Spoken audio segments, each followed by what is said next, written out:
Sa mga may motorsiklo, tiyakin pong ligtas sa magnanakaw ang pinaparadahan ng inyong motorsiklo. Sa Caloocan, nahuli sa CCTV ang pagtangay sa motorsiklo ng isang lalaking hinihinalang gumamit ng tinatawag na master key. Balitang hatid ni Trisha Zafra.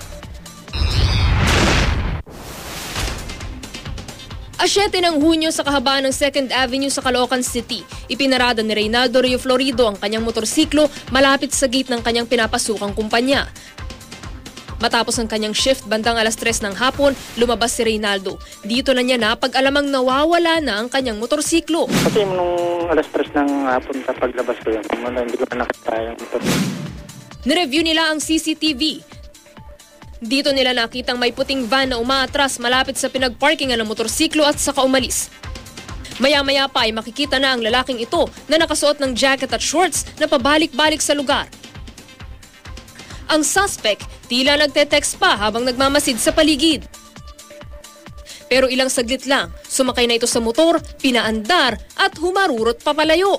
Pati yung sa akin Pinersa po yung susian para mapaandar lang. Ayon sa PNP, malamang daw ay pick lock o master key ang ginamit ng kawatan para mapaandar ang motorsiklo. Yung right connections lang ng mga electrical circuits mapapatakbo nila. Yung iba nga daw gumagamit lang ng alambre. At yung iba nga, sinatulad ng sinasabi mo, yung may mga master key.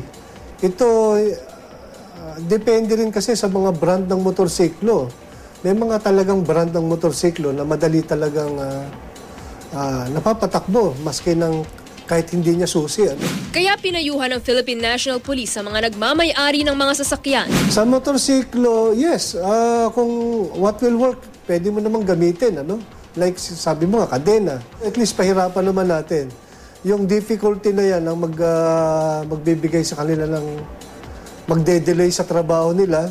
At yan ang magiging yan ang magiging dahilan para mahuli sila. Trisha Zafra, GMA News.